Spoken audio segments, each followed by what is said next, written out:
ഈ പ്രണയം എന്ന് പറഞ്ഞ അവസ്ഥയും പ്രണയം തോന്നുന്ന വ്യക്തിയും എന്ന് പറയുന്നത് എപ്പോഴും മാറും. പ്രണയം എന്ന് പറയുന്ന ഒരു അവസ്ഥയാണ്, നമ്മുടെ അനുഭവാവസ്ഥയാണ്. പക്ഷെ ഈ പ്രണയിച്ച് ജീവിക്കുക എന്ന് പറയുന്നത് എല്ലാവർക്കും എപ്പോഴും പോസിബിൾ അല്ല. അത് സാധ്യമാക്കുന്ന ഘടകങ്ങൾ പലതുമാണ്. നമ്മൾ തമ്മിലുള്ള കമ്മിറ്റ്മെന്റ്, റെസ്പോൺസിബിലിറ്റി, നമ്മളുടെ ജീവിതത്തിനോടുള്ള വീക്ഷണങ്ങൾ, മക്കള്, ഇങ്ങനെയൊക്കെയാണ്. അപ്പൊ ഇത് അങ്ങനെ സ്റ്റിക്ക് ഓൺ ചെയ്ത് പോവാൻ നമ്മളെ നിർബന്ധിതരാക്കുന്ന കുറെ എലമെന്റ്സ് ഉണ്ട്. പക്ഷെ അതേസമയം ഈ മനുഷ്യർക്ക് പ്രണയം നഷ്ടപ്പെടും, അല്ലെങ്കിൽ നമ്മളോടുള്ള സെക്ഷൽ ഡിസയേഴ്സ് ഒക്കെ നഷ്ടപ്പെടും ആ രണ്ട് മനുഷ്യർക്കുള്ളിൽ. പക്ഷെ അതിനെ നമ്മൾ പരിഗണിക്കണമല്ലോ. അപ്പൊ ആ ഒരു പ്രോസസ്സിനകത്ത് എനിക്ക് തോന്നുന്നത് കുറേ കൊടുക്കൽ വാങ്ങലുകൾ പതുക്കെ പതുക്കെ പതുക്കെ അറ്റു പോകുന്നുണ്ടാവും. അപ്പൊ അതിന്റെ ഒരു ഭംഗിയെ കെടുത്തുന്ന വിധത്തിൽ നമ്മുടെ പ്രണയവും ഇന്റിമസികളും ഒക്കെ നഷ്ടപ്പെടും. ഈ ഒരു പോയിന്റിൽ എല്ലാ മനുഷ്യർക്കും വീണ്ടും ഒരു പ്രണയം വേണമെന്നും ഇങ്ങനെ ജീവിച്ചാൽ പോരാ എന്നൊക്കെ ഒരു ആഗ്രഹം ഉണ്ടാവും. അപ്പോൾ നിർഭാഗ്യവശാലും ഞങ്ങളുടെ ഒരു ദീർഘകാലത്തെ ദാമ്പത്യത്തില് അത്തരം പ്രശ്നങ്ങളൊക്കെ ഉണ്ടായി.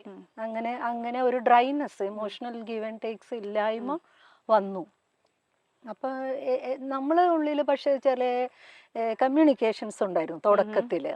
നമ്മൾ എങ്ങനെയാണ് ബന്ധങ്ങളെ സമീപിക്കേണ്ടത്. അപ്പൊ അന്നൊന്നും എനിക്കത് അക്സെപ്റ്റബിൾ ഒന്നും ആയിരുന്നില്ല. ഈ ഓപ്പൺ റിലേഷൻഷിപ്പ് എന്നൊക്കെ പറഞ്ഞാൽ എനിക്കത് അറിയുന്നില്ല എന്താന്ന്. പക്ഷെ പുള്ളി അതൊക്കെ കുറിച്ച് പറയുമ്പോൾ ഞാൻ അന്നും പറയുന്നൊരു കാര്യം, നോക്കൂ, ആരെങ്കിലും നമ്മുടെ ഉള്ളൊരു തേർഡ് പേഴ്സൺ വരികയാണെങ്കിൽ അതൊന്നും ഇത് അറിയിക്കാതെ നോക്കണം. ഇൻകേസ് അറിയുകയാണെങ്കിൽ നമ്മൾ പാർട്ട് ചെയ്യേണ്ടി വരും. ഇത് വളരെ അതൊക്കെ തുടക്കത്തിലല്ല, മേ ബി ഒരു 3-4 കൊല്ലത്തിനകത്തൊക്കെ. കാരണം ഞങ്ങൾ അന്ന് ജീവിക്കുമ്പോഴും നമ്മൾ വളരെ ഫ്രണ്ട്ലി ആയിട്ട്. വലുൻ്റെ ഏറ്റവും വലിയൊരു ഗുണം എന്ന് പറഞ്ഞാൽ ഒട്ടും ഒരു പൊസസീവ് ആയിട്ടുള്ള, അല്ലെങ്കിൽ നമ്മളുടെ എല്ലാതരം ഇടപെടൽ, അതായത് നമ്മൾ ഇങ്ങനെ ഏത് സമയവും ഇങ്ങനെ ചുഴിഞ്ഞു നോക്കുന്ന ഒരാളല്ല. ആൾക്ക് തന്നെ സ്വയം വ്യക്തിപരമായ ഒരുപാട് ഫ്രീഡം ആവശ്യമുള്ള ഒരാളാണ്. ആള് ബൗണ്ടറീസ് വളരെ കൃത്യമാണ്. അപ്പൊ ആളുടെ ഒരു നേച്ചർ അങ്ങനെയാണ്. പുള്ളിക്ക് ഒരുപാട് ഫ്രീ ടൈം വേണം, പുള്ളിയുടെ ബൗണ്ടറീസ് വളരെ പക്കയാണ്.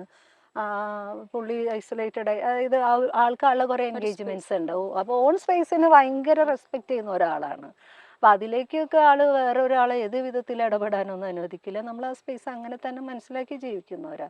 അപ്പൊ അതിന്റെ അർത്ഥം ഞങ്ങൾക്കുള്ളിൽ വേറെ രീതിയിൽ എന്തെങ്കിലും ബുദ്ധിമുട്ടുകൾ ഉണ്ടായിരുന്നല്ലോ. എനിക്കത് അങ്ങനെ ഓക്കെ ആയിരുന്നു. ഞാൻ ഓക്കെ, ഞാൻ അങ്ങനെ ഒരു അല്ല, നമ്മൾ ആ സ്പേസിൽ ജീവിക്കുമ്പോൾ നമ്മൾ ആ ഒരു പുള്ളി രാവിലെ എണീറ്റ് കഴിഞ്ഞാൽ ആള് പാട്ട് കേൾക്കും, കുറെ നല്ല നല്ല പാട്ടുകൾ കേൾക്കും. അപ്പൊ ഞാൻ പറഞ്ഞ അങ്ങനത്തെ പാട്ട്, ഇപ്പൊ ക്ലാസിക്കൽ മ്യൂസിക്സ് ആണെങ്കിലും കുറെ ഇൻസ്ട്രുമെന്റ് മ്യൂസിക്സ് ആണെങ്കിലും ഒക്കെ പരിചയപ്പെടുന്നത് അങ്ങനെ. ഇപ്പൊ എന്റെ ജീവിതത്തിലൊന്നും ഞാൻ സാക്സോഫോണൊന്നും കേട്ടിട്ടേ ഇല്ല. നമ്മളാകെ റേഡിയോയിൽ കേൾക്കുന്ന പാട്ട് അല്ലെങ്കിൽ കാസറ്റിലുള്ള പാട്ട് എന്നല്ലാതെ നമ്മളൊന്നും കേട്ടിട്ടില്ല. അപ്പൊ ഇങ്ങനെ ഒത്തിരി അങ്ങനെയുള്ള കുറെ കാര്യങ്ങൾ. അപ്പൊ ഞാൻ അതിനെ റെസ്പെക്ട് ചെയ്യുന്നുണ്ട്. പിന്നെ ആൾക്ക് അങ്ങനെ ഔട്ട് ഗോയിങ് അല്ല, സോഷ്യലൈസേഷൻ ഒന്നും അങ്ങനെ അത്ര ഇഷ്ടമുള്ള ഒരാളല്ല. പക്ഷെ അതിലിപ്പോ ഞാൻ പോകുന്നതുകൊണ്ട് ആൾക്ക് കുഴപ്പമൊന്നുമില്ല, ആളെ അക്കോമഡേറ്റ് ചെയ്യില്ല. അപ്പൊ എൻ്റെ ഒരു പ്രശ്നം എന്ന് പറഞ്ഞാല്, ഞാൻ ഒരു 1 man 1 woman എന്നുള്ള റിലേഷൻഷിപ്പിലാണ് നിൽക്കുന്നത്. അപ്പൊ എനിക്ക് ഇദ്ദേഹം അല്ലാണ്ട് പിന്നെ ആരും ഉണ്ടാവും. ഞങ്ങൾ 9 വയസ്സിന്റെ വ്യത്യാസമുണ്ട്. അപ്പൊ എൻ്റെ കൂടെ സിനിമയ്ക്ക് വരാൻ, കടപ്പുറത്ത് പോകാൻ, നമ്മുടേതായ ഒരേ ആഗ്രഹങ്ങൾ ഉണ്ടാവുമല്ലോ. നമ്മുടെ ഒരു ഇണയോടൊപ്പം നമ്മൾ ജീവിക്കുന്നതിന്റെ സാധ്യതകളുണ്ടല്ലോ. അപ്പൊ ഇതൊന്നും ഫുൾഫിൽ ചെയ്യുന്നില്ല. അപ്പൊ അതിന്റെ ഒരു ബിറ്റർനെസ് ഉള്ളിലുണ്ട്. പക്ഷെ എന്നാലും ഞങ്ങൾ ഓക്കെ ആയിരുന്നു, ഞങ്ങൾ ഫ്രണ്ട്ലി ആയിരുന്നു. ഇദ്ദേഹത്തെ പരിചയപ്പെടുന്ന സമയത്ത് അല്ലെങ്കിൽ കല്യാണം കഴിക്കുന്ന ഒരു സിറ്റുവേഷനിൽ ഇദ്ദേഹം ഇങ്ങനെ ആയിരിക്കും എന്നൊരു തിരിച്ചറിവ് ഉണ്ടായിരുന്നു ഏതെങ്കിലും ഘട്ടത്തില്?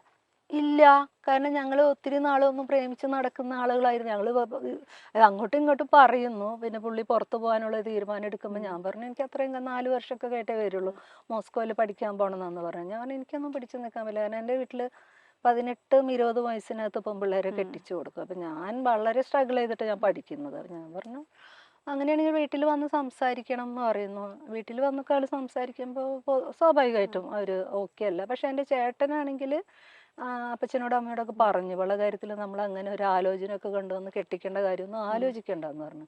പിന്നെ ഞാനും ബാലും കൂടെ തീരുമാനിച്ചു, പോകുന്നതിന് മുമ്പ് രജിസ്റ്റർ ചെയ്യാമെന്ന്.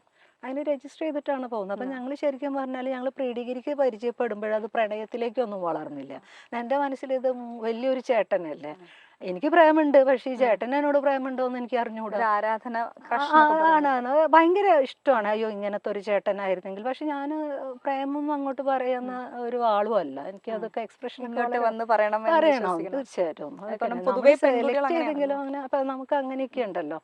അപ്പോൾ അതുകൊണ്ട് പിന്നെ ഡിഗ്രി സെക്കൻഡ് ഇയർ പഠിക്കുമ്പോഴാണ് പിന്നീട് കാണുന്നത്. അപ്പം അന്നേരം നമ്മൾ സംസാരിക്കുന്നു, ബാലുവിൻ്റെയും കുറേ തോട്ട് പ്രോസസ്സൊക്കെ മാറിയിട്ടുണ്ടായിരുന്നു. അപ്പോൾ ബാലു അന്നിങ്ങനെ പറഞ്ഞപ്പോൾ ഒരു വിത്തിൻ 3-4 മന്ത്സിൽ ഞങ്ങൾ രജിസ്റ്റർ മാരേജ് കഴിഞ്ഞു. അപ്പോൾ ഞങ്ങൾ അത്രയും അടുത്തൊന്നുമല്ലല്ലോ, ഞങ്ങളെ സംബന്ധിച്ച് ആ കാലത്തൊക്കെ 10 മിനിറ്റ് 5 മിനിറ്റ് ഒക്കെ ബസ് സ്റ്റാൻഡിൽ നിൽക്കുമ്പോൾ ഉള്ളൊരു കമ്മ്യൂണിക്കേഷൻ ആണ്. വളരെ പെരിഫറൽ. അവന് ആകെയുള്ളൊരു സന്തോഷം എന്ന് പറയുന്നത് നമ്മൾ ഈ ലോകത്തിനോട് ചോദിക്കാൻ ആഗ്രഹിക്കുന്ന കാര്യങ്ങൾ, നമ്മുടെ കോൺഫ്ലിക്ട്സിനൊക്കെ ക്ലാരിറ്റി ഉള്ള ഒരു കാര്യമാണ് പുള്ളി പറയുന്നത്. അപ്പം നമ്മൾ വിചാരിക്കുന്ന അങ്ങനത്തെ ഒരു പാർട്ട്ണറല്ലേ വേണ്ടത്.